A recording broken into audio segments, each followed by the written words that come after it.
Hi. Oi, so they give access to their job portal, Geeks for Geeks, for free? Yes, complimentary with the course. And you got your job through that? Me and 15,000 others across the world. No way! Oh, yes, Wiz. Don't delay. Enroll now. Geeks learning together.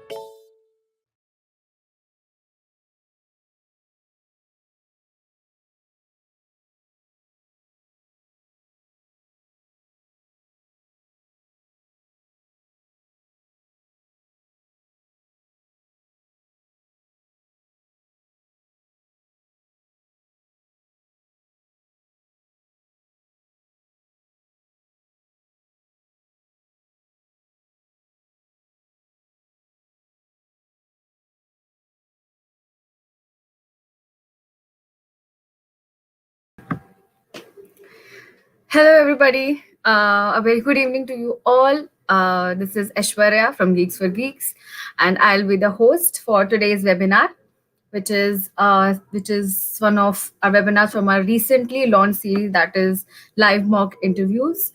And I'm really thankful to you guys, and we are glad that you guys are really liking this series. And I hope, basically, we hope that somewhere or the other we are helping out you in your learning process, learning journey, and your interview process, into preparation of your interviews.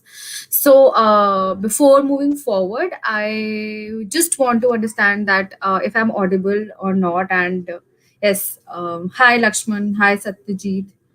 um, just quickly you can drop yes or thumbs up if I'm audible, and let's proceed our today's webinar. And yeah, I'm pretty sure it will be a great session.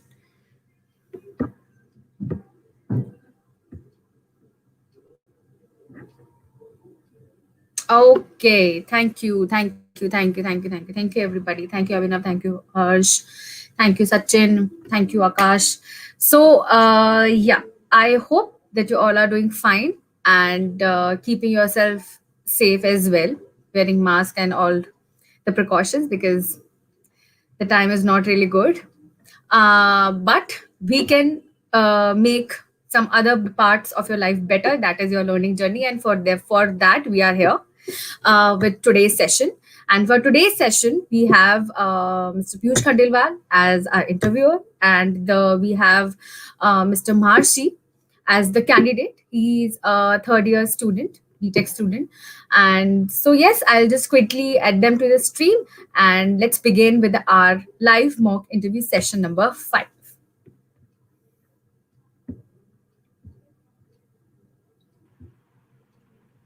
Hi, Maharshi.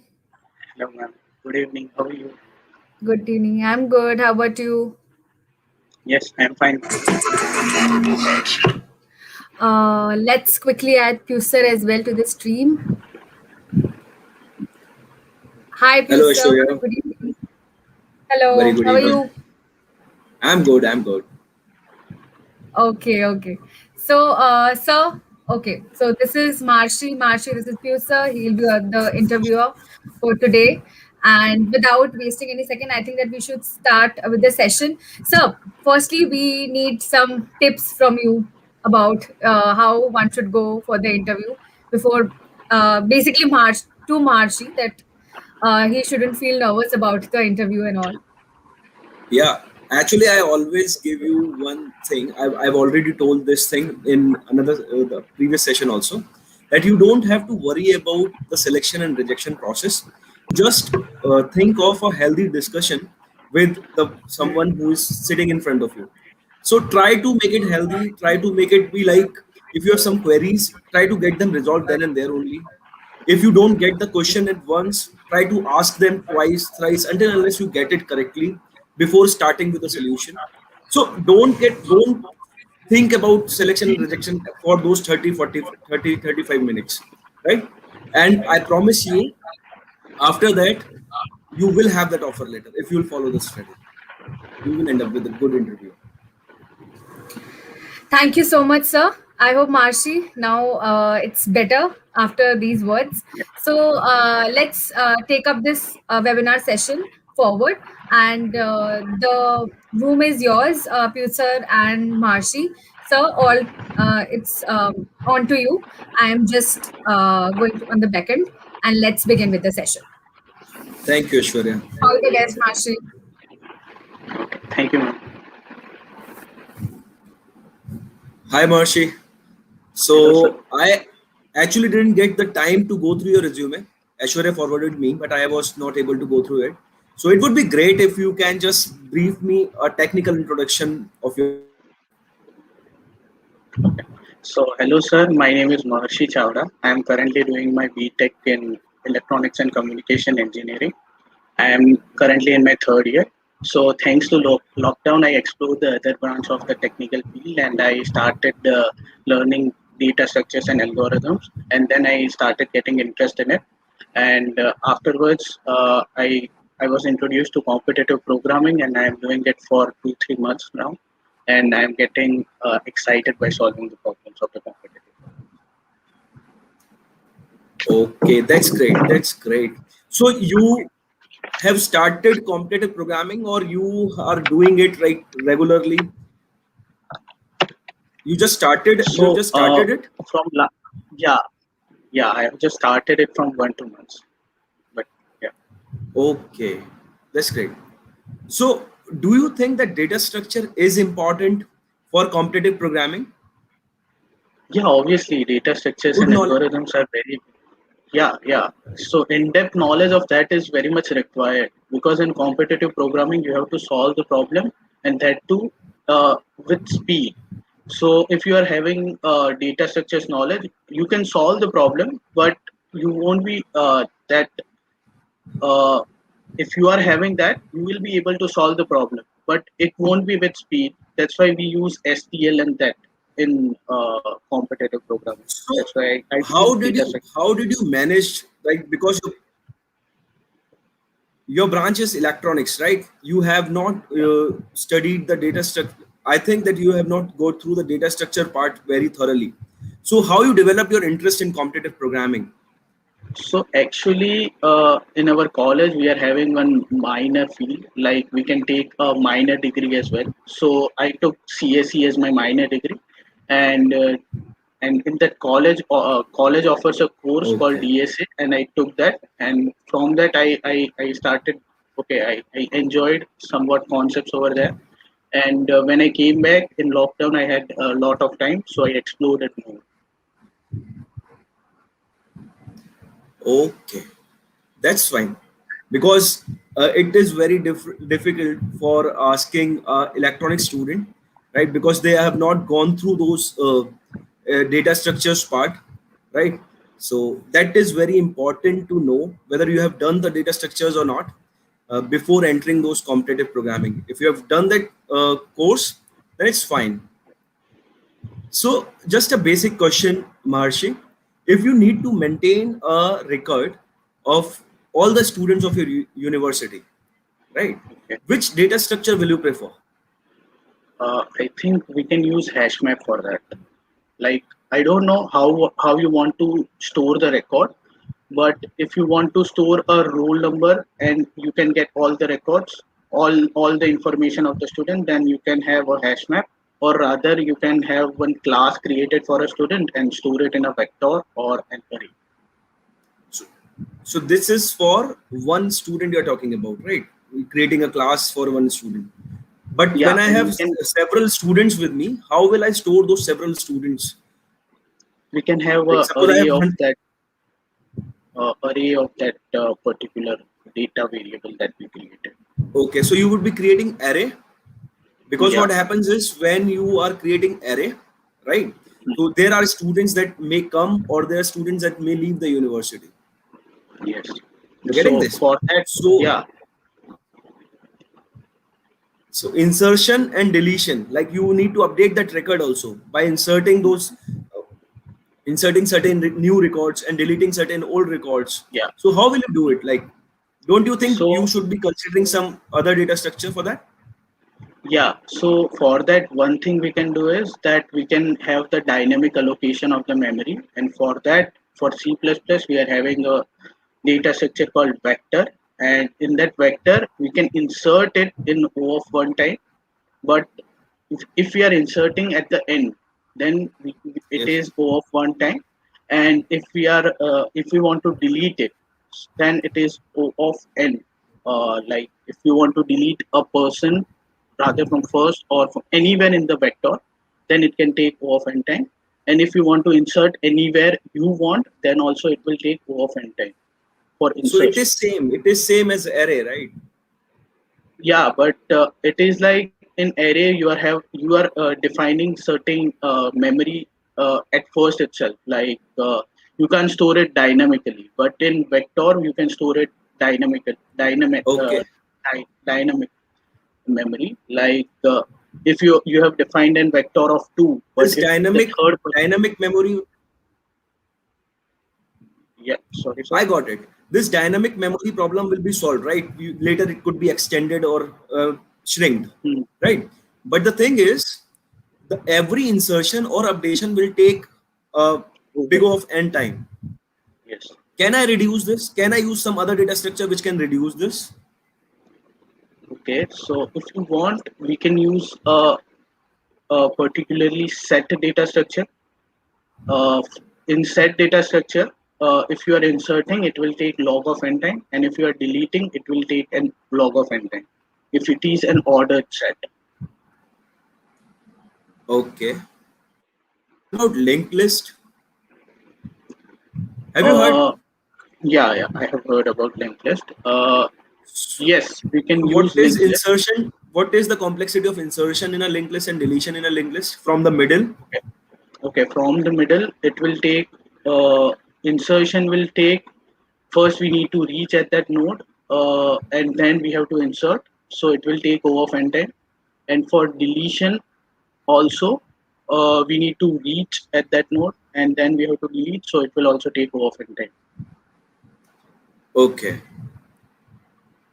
So which data structure will you use? I think we should use hmm, can I just take a second to think? Yeah, sure.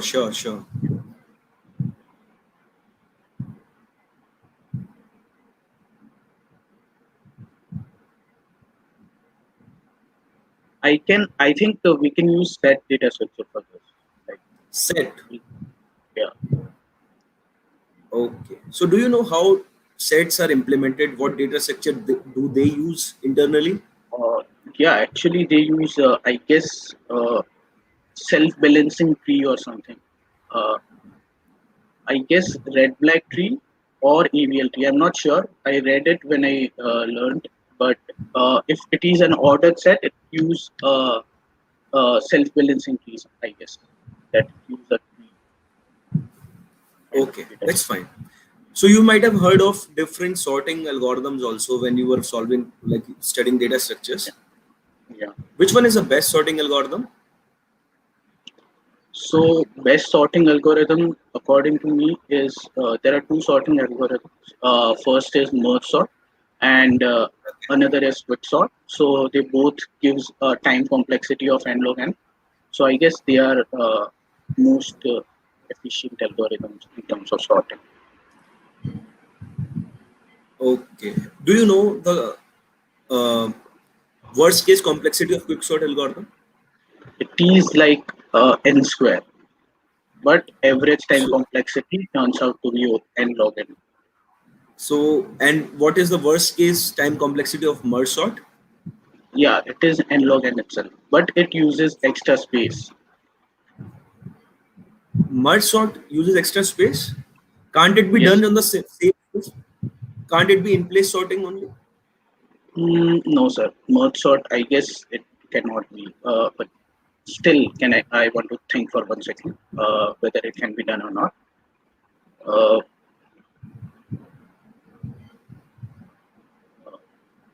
Another array store the elements of the. So one more question. I In guess this, I guess we cannot do it.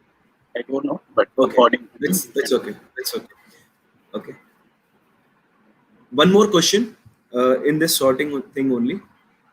Can you tell me any case in which the insertion sort can perform better than your quick sort? Okay. Is there any possibility that insertion sort can perform better than quick sort? Really sorry, sir, but I am not able to recall insertion sort algorithm. Okay, that's fine. That's fine. So I would like to ask you some coding questions, right? So I hope you are okay with it. Yeah. So my first question, I'm sending you a link, right? Or what I can do is I can share my screen. You can read the question from then and there only. I'll read out the question. Would that Yeah. be fine? Yeah. Okay. So let me share my screen.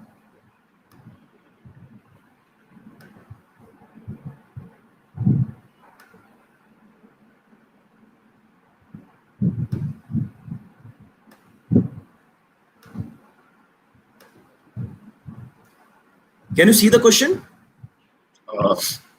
Yes, sir. I'm able to. So I'm reading it out, just reading it out. Given a street of n houses, a row of houses, right? Each house having k amount of money kept inside. Now there is a thief who is going to steal this money, but he has a constant or a rule that he cannot steal two adjacent houses. Find the maximum money he can rob. तो suppose यहाँ पर एक input हमें given है n equals to 5, k equals to 10. So if there are 5 houses and every house contains 10 rupees, right? So thief would be able to steal 30 rupees.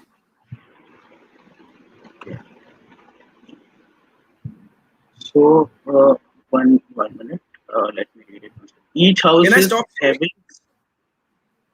Yeah, 1 minute. I want to read it again. So all the Okay. houses are having same amount of money. Yeah, it is K. Yeah. Okay, and there are 10 houses. Now there is a thief who is going to steal the money, but he has a constraint rule that he cannot steal or rob two adjacent houses. Okay, sir. I got it. Can I stop sharing? Yes, sir.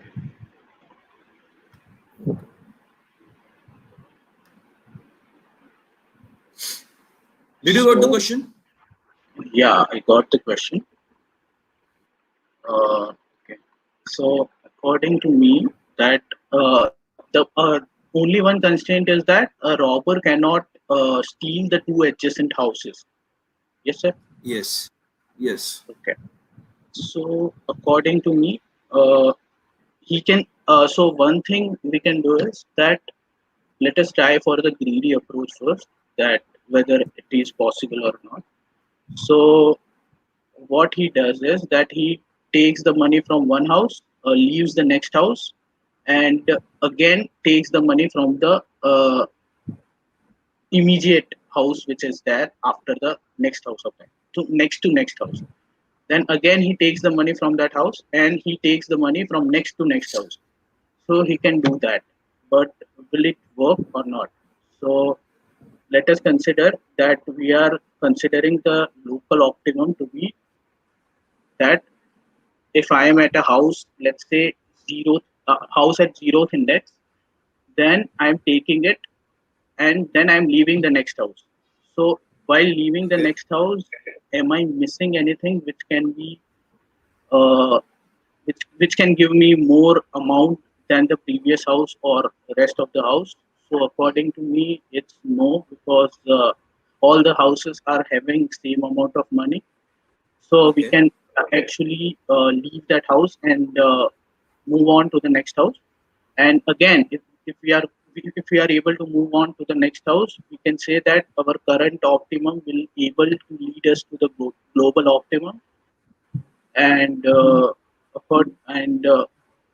yeah, I guess greedy will work here, uh, and we can apply greedy algorithm. But again, uh, there might be two cases where first case is where array is odd number of elements, and another case is where array is even number of elements. So when there are even number of elements, I guess we are able to get exactly n by 2 time n by 2 houses can be robbed by that key. But in case of odd number of elements, we can actually start it from zeroth index, and we can reach it to the n minus 1th index, and by that he can rob exactly uh, n by 2, n plus 1 by 2. Uh, Wait, if it is 3, you can rob 2 houses. So n plus 1 divided by 2 houses he can rob, and all the houses are giving him the same amount of money. So we can actually multiply the number of houses he can rob to the amount of money which he can which he can get from each houses. So I guess this solution should work. Uh, It will work. It will work. So my next question is, I would have the idea that how you would try to approach this, right? So it is like you have 100 rooms with you. If you have heard of the problem, then let me know, right? Okay, so there are 100 rooms, 100 doors actually. Okay, so they all the doors are in closed state. The doors can be in open state and in closed state, right? So I have 100 doors with me and they are all initially they all are in closed state. Got it? Now I have 100 students with roll number from 1 to 100. Now roll number 1 student will go, okay, and will toggle all the doors, toggle the state of all the doors. Then roll number 2 will go and will toggle the state of all the doors uh, that are multiple of 2, right? You're getting this? Then roll number 3 will go and toggle the state of all the doors that are at that are at multiple of 3. So he will toggle 1, 3, right? Sorry, that he will toggle 3, 9. 6, 9 in this way. Okay. And similarly, all the students will go, and after all the 100 students have passed through, right? Then which states will be in open state and which gates will be in closed state? Can you tell me? Okay, so first thing I would like to say that whether I understood the question clear or not. So when the first person passes by, all the doors should be toggled, or certain amount he can decide that from this door it will toggle and from this door it won't. He Or will all toggle the all the doors. He has to do the multiple of ones, right? So the first yeah. student will go, roll number 1 will go, and he will toggle all the doors because every number is multiple of 1. That's fine. Okay. So when second student will go, right, he It will will toggle toggle 2, only the 4, multiples of 2, 6. the alternate doors. Okay, 2, 4, 6, 8, and so on. Right. Third one will 3, 6, 9, Right. 12, and so on. Okay. So initially all the doors are open or closed, like Closed. They are in closed state. okay. And in the end, I need to return the number of doors which are open and number of doors which are closed. Right. Okay. So initially all doors are closed. Okay. So I'm thinking that the door which is initially or closed. So if two-person toggles it, then it will be again closed, and or we can say that multiple of two uh, toggles are occurring on that particular door, it will be again closed. And if there is odd number of toggles happening on that particular door, then it will be open. So I am able to get that point from the puzzle or from the question. Yes, sir. Yes, yes. Okay. So when one passes by, uh, from 1 to 100, let us try maintaining.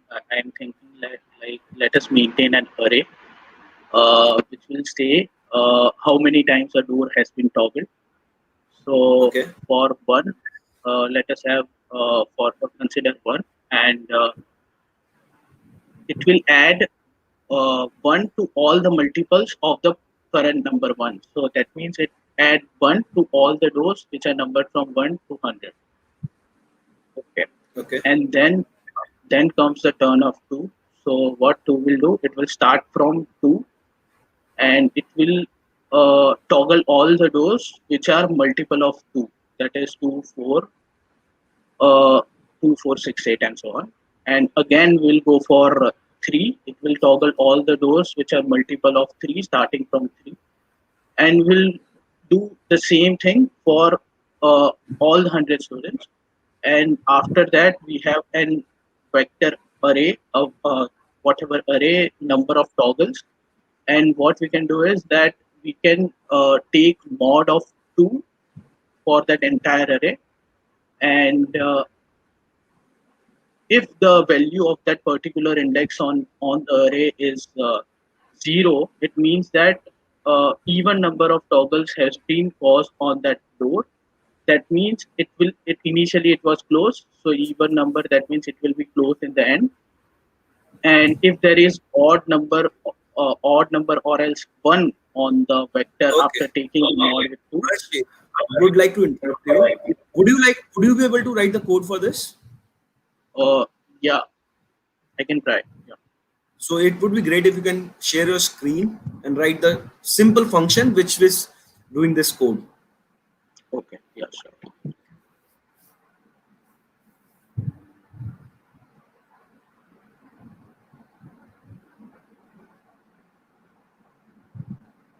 Is screen visible? Yeah, it would be. Okay. Yeah. Okay. So is my screen visible? My compiler. Yes.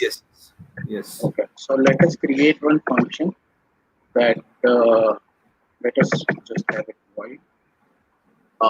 And let us name it as door check.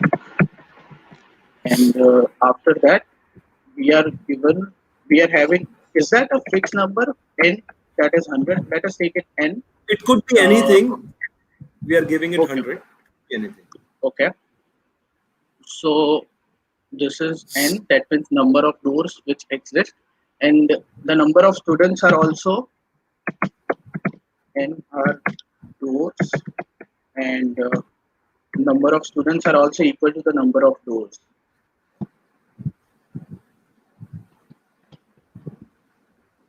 So after this, what I am thinking is that let us create a vector which will store the number of toggles which a particular door experience on itself. So let us initialize with 0, stating that all the number of toggles initially are 0. So for that, now afterwards we will consider each student. Let us say 1, and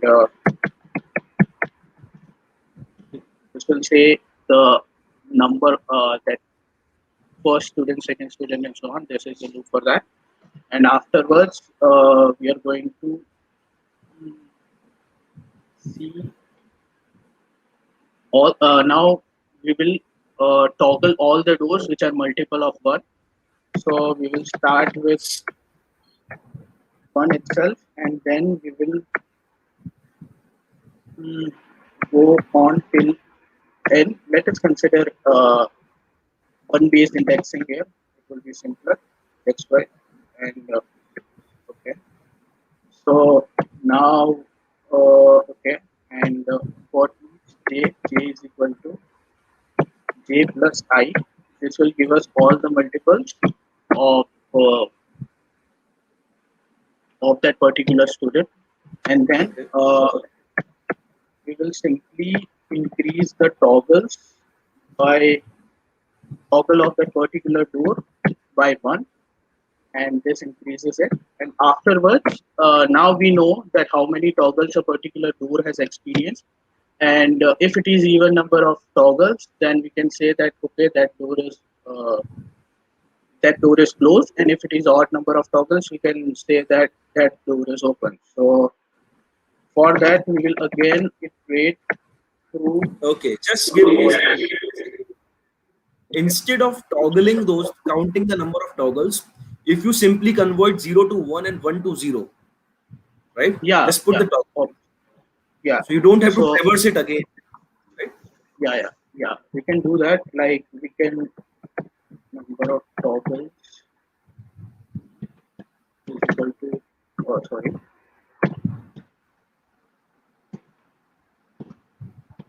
Yeah. So this will be more efficient than what I was doing. Would that be efficient?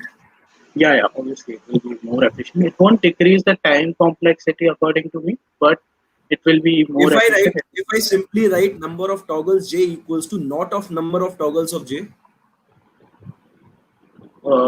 Yeah, we can do that also. Yeah, won't but that be I guess efficient?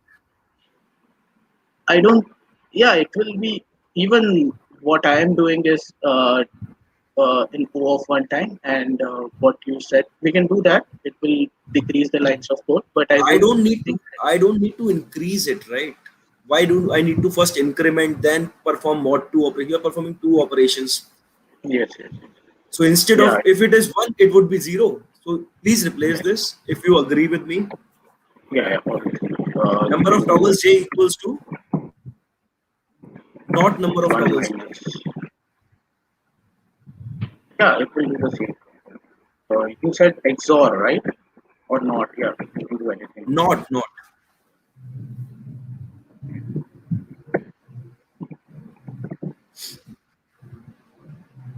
Yeah, it will be more efficient. Yeah, so now we are having a complete array, which says that if it is 0, the door is closed, and if So it can is you 1. tell me the complexity of the solution? Okay, so the complexity, uh, yes.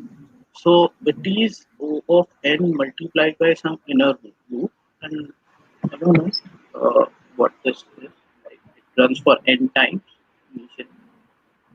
Uh, then it runs for n by 2. Uh, then it runs for n by 3. Then it runs for n by 5. Okay. I think it is. It looks like it looks similar to C, uh, and the time complexity for C is O of n log of n. It is So not similar to C. It is not similar to C because there the loop goes from the 1 to square root of n, right? The a to square root of yeah, b. yes. But here you are traversing from a to b, right? Hmm. So in the worst case, the upper bound will be O of n log n. I guess it won't. No. It, Okay, now you answer me one question, right? I would help you to improve the complexity of your solution, right? okay. You tell me one thing. For any gate, suppose it is 16. What are the numbers that will toggle that gate, the door? Uh, Which for the students? numbers Which are the students that will toggle 16? 2, 4, 8, and 16, and even Okay, 1. 1, 2, 4, 1, 2, 4, 8, and 16. 1, 2, 4, 8, and 16. Yes. You're getting this? Okay. Mm. So how many? And suppose I take 12. Okay. So I guess 12, 12, 1, 2, 3, 4, 6, and 12.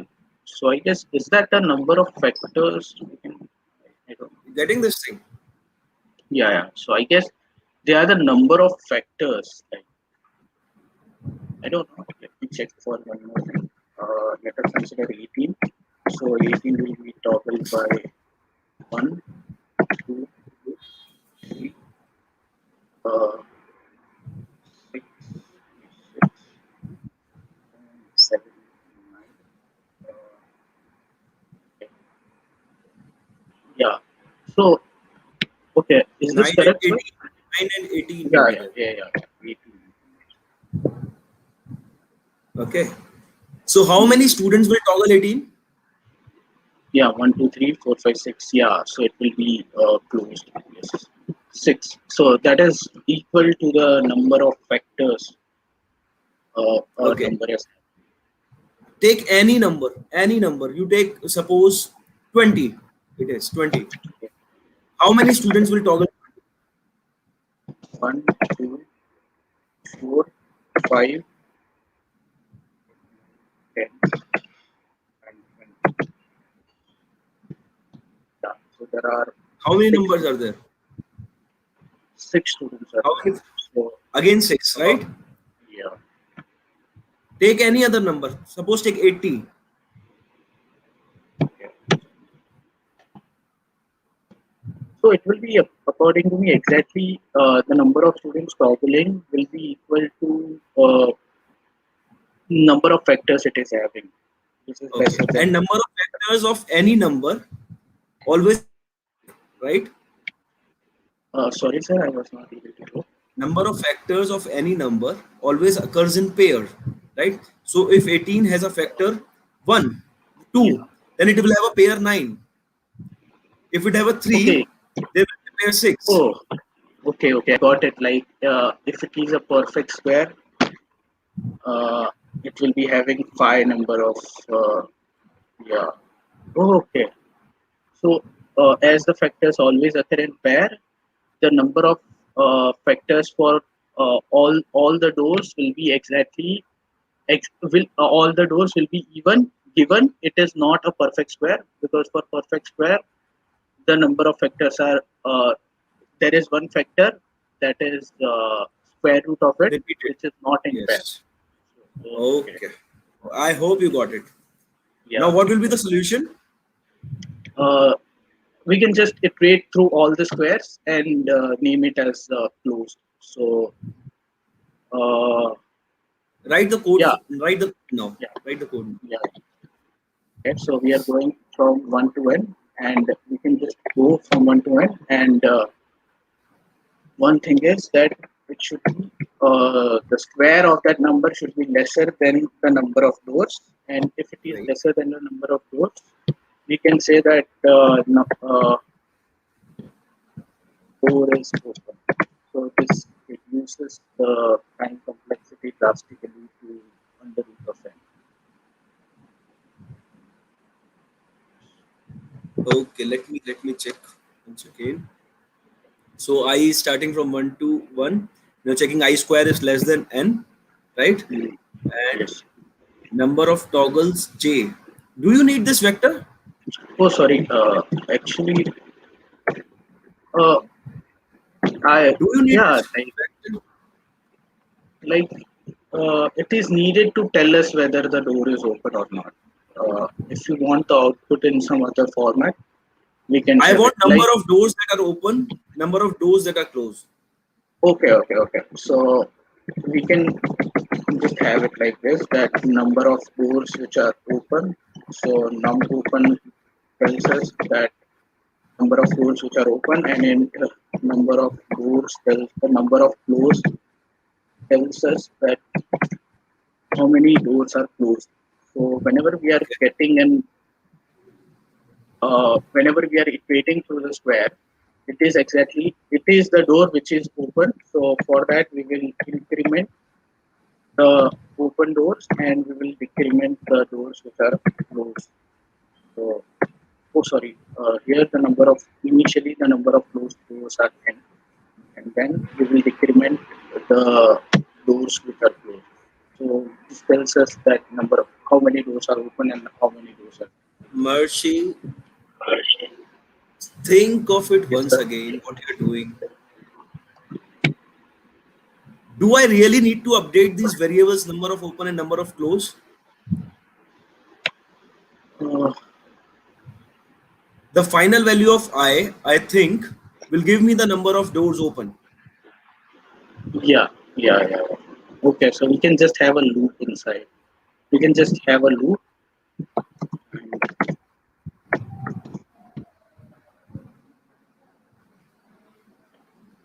Okay,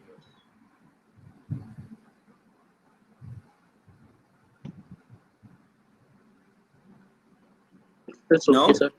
number of open doors. Number of open doors equals to I. Let me take once again. I or I. I minus Wait. 1. I minus one. I minus one. Okay. And number of closed doors is equal to? Is n minus I. Right. Exactly. So, I hope you got something. yeah. Okay. Is this solution correct, sir? I equals to I minus 1. Right. Fine. You can stop sharing the screen.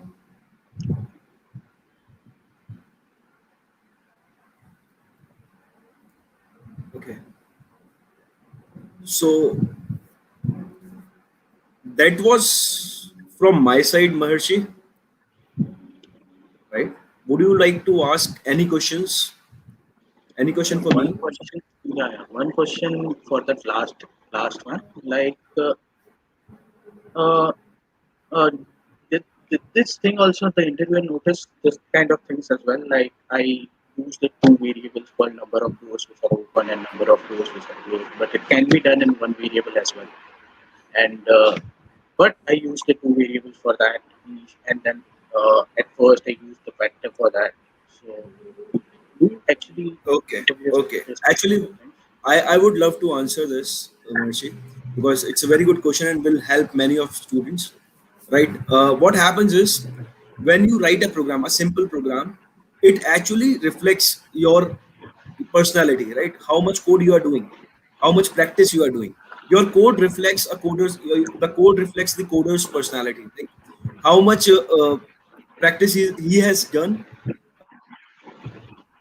right? So the level of experience is being reflected by the code that you are writing,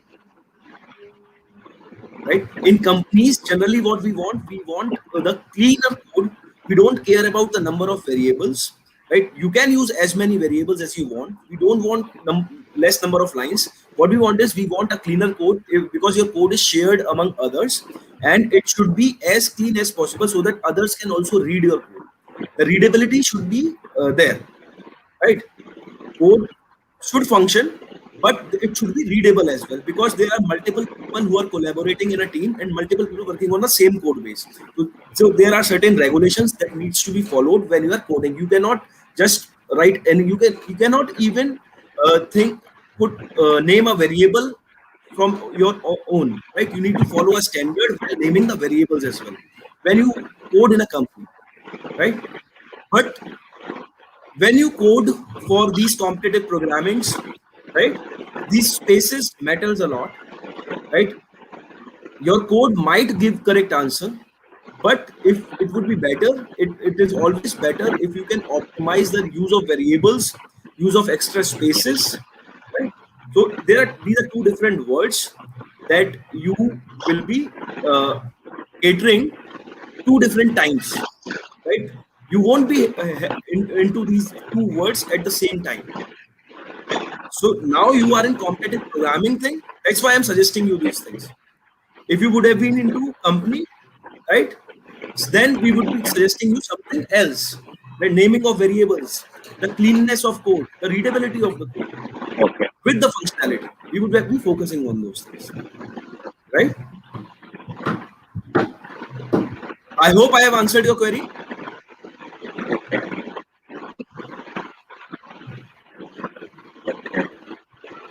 Okay. Thank you so much, So sir. Yeah, sir. that's Thank you all so from much, my sir. Like initially, when I when today itself when I code, just when the test case is passed, I leave the question. But yeah, there are many. yes. So Aishwarya, it's up to Yes, you. sir. Now Okay. I would love to So ask Maharshi whether he would love to hear the feedback of the interview or not. exactly, I was just about to ask this, that if he's Marsha is willing to have the Sure, sir. feedback about the interview. So please, we need the feedback. Okay. So Maharshi, what happens is, because you are from EC background and applying for a CS job, right? So there is one soft corner for us, right? We don't want to be that harsh on interview, right? We can just ignore the small mistakes, small things, right? We won't be worrying about those things.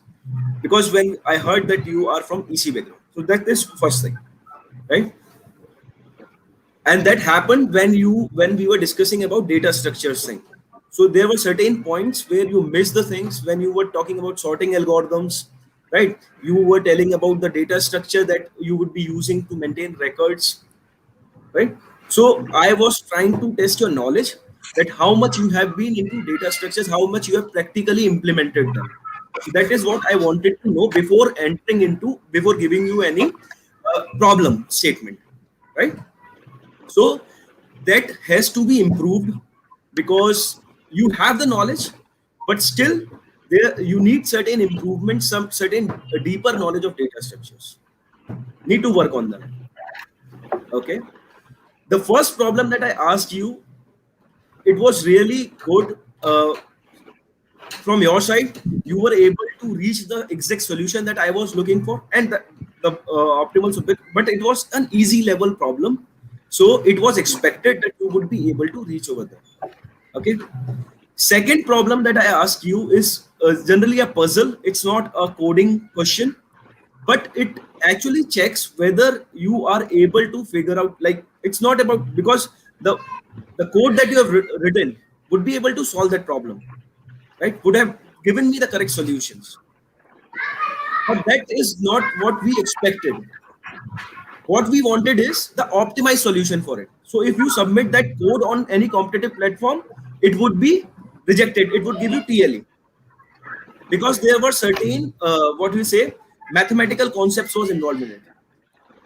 So when you enter to competitive programming, you need to work on your mathematical concepts. You know this thing better than me, right? Because you might have worked on those, but still need to think before start writing the code for the problem. You need to think it a mathematical way. Getting this? Because mathematics can improve the complexity of your code, can help you to reduce the complexity of your code, right? And I had third question for you, but I didn't ask because I would not be selecting you for my team, but I love the way you were trying to solve.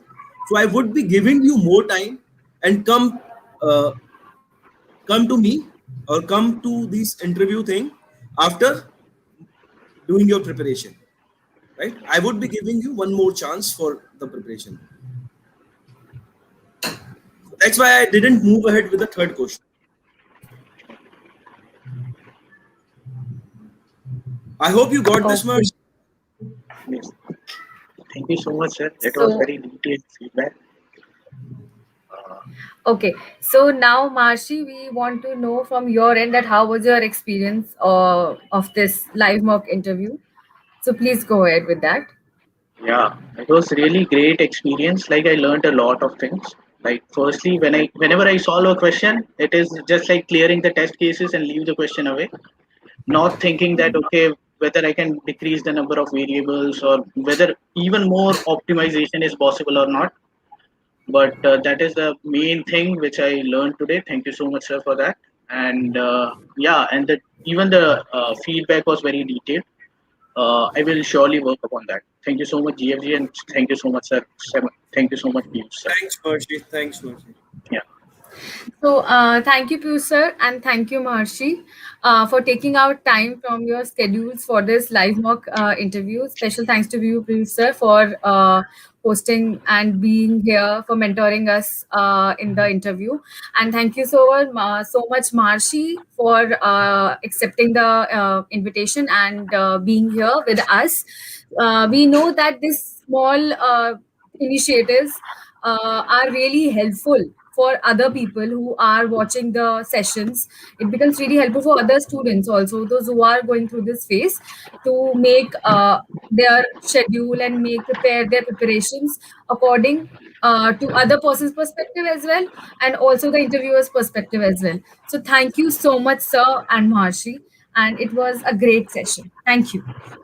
Okay. Thank you, Thank you. Aishwarya. Bye. Thank you. Bye bye. So, guys, that was it. I hope that you guys have got useful insights and a lot of information about how you can go about an interview. Yes, there are some points. There are points when you don't know about something, but how you should go about it. And if you don't know about something and you think that you should know about it, then go for it. Prepare for it.